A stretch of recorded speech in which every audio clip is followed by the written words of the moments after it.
Hello बच्चों, let's read the question. The question is what are the factors on which the normal shift depends.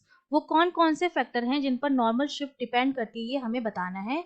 तो देखिए, इस question को solve करने के लिए हमारा जो की कॉन्सेप्ट रहेगा वो हमारा क्या रहेगा. सबसे पहले तो हमें पता होना चाहिए कि नॉर्मल शिफ्ट जो है वो होती क्या है, और हमें फैक्टर्स बताने हैं. उसके लिए हमें नॉर्मल शिफ्ट का जो फॉर्मूला है which is given by S equals to T 1-1/म्यू एस. ठीक है, जहां पर ये जो है वो स्लैब का रिफ्रैक्टिव इंडेक्स है और ये जो है वो थिकनेस है. टी जो है वो थिकनेस है स्लैब की, और म्यू एस जो है वो स्लैब का रिफ्रैक्टिव इंडेक्स है. अगर हम स्लैब से किसी रे को स्लैब पर ग्लास स्लैब पर किसी रे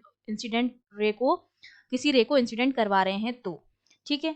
तो अब क्या होता है इस केस में, सपोज हमने इस तरह से एक स्लैब ले ली. अगर मैं नॉर्मल शिफ्ट की बात करूं तो नॉर्मल शिफ्ट में अगर मुझे डिफरेंस बताना है तो सबसे पहले तो मुझे ये पता होना चाहिए कि जो नॉर्मल शिफ्ट जो होता है दैट इज द डिफरेंस, और I can say the difference between the real depth और real position of the object and the apparent depth. Apparent मतलब जो फॉल्स उसकी जहां पर इमेज बन रही है, उन दोनों के बीच में जो डिफरेंस होता है of an object along the along the normal field of view, उसको हम क्या कहते हैं, नॉर्मल शिफ्ट कहते हैं. ठीक है, एक मीडियम में क्या रखा हुआ है, ऑब्जेक्ट है, और अगर हम दूसरे मीडियम से उसको व्यू कर रहे हैं तो उसकी रियल डेप्थ और एपरेंट डेप्थ में जो डिफरेंस होता है उसको हम कहते हैं नॉर्मल शिफ्ट. ठीक है, अगर डायग्राम के थ्रू अगर मैं इसको दिखाना चाहूँ, सपोज इस तरह से मैंने ये यहाँ पर कुछ ले लिया और यहाँ पर हमारा क्या रखा हुआ है, कोई ऑब्जेक्ट रखा हुआ है इनिशियली. ठीक है, तो ये ऑब्जेक्ट से लाइट एक तो इस तरफ जाएगी, ठीक है, और एक लाइट जो होगी वो इस तरफ जाएगी. अब ये लाइट जो है वो इस तरफ जाएगी तो ये क्या करेगी, इस तरह से जाएगी. अगर इस लाइट को मैं पीछे की तरफ एक्सटेंड करूं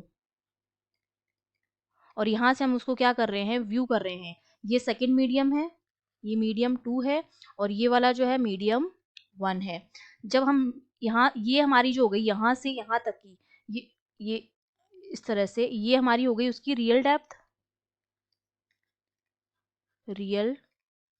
डेप्थ. और यहाँ पर क्या बनेगी, उसकी इमेज बनेगी. जब हम दूसरे मीडियम से देखेंगे तो वो इमेज हमें यहाँ बनती हुई दिखाई देगी. तो ये जो डिस्टेंस हो जाएगी ये हमारी क्या हो जाएगी, एपरेंट डिस्टेंस हो जाएगी. तो दोनों में जो शिफ्ट है, रियल और एपरेंट में जो डिस्टेंस में जो दोनों में शिफ्ट है कि यहाँ पर बन रही है एपरेंट इमेज और यहाँ पर हमारी रियल इमेज रखी है, दोनों के बीच में जो डिफरेंस होता है वो हमारा होता है नॉर्मल शिफ्ट, जिसको हम एस से रिप्रेजेंट करते हैं. ये हमारी थी एपरेंट डेप्थ.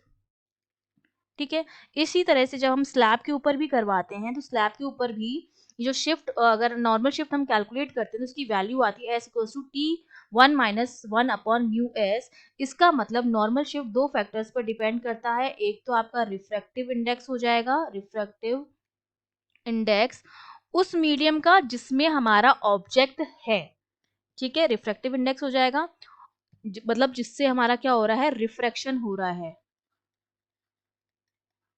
उस मीडियम का रिफ्रैक्टिव इंडेक्स. और दूसरा थिकनेस पर डिपेंड करती है, मीडियम की जो थिकनेस है, जैसे अगर हम ग्लास स्लैब से करवा रहे हैं तो उस स्लैब की जो थिकनेस होगी उस पर डिपेंड करेगी और उसकी रिफ्रैक्टिव इंडेक्स पर डिपेंड करेगी. तो ये दो फैक्टर्स हैं जिन पर हमारा नॉर्मल शिफ्ट जो है वो डिपेंड करता है.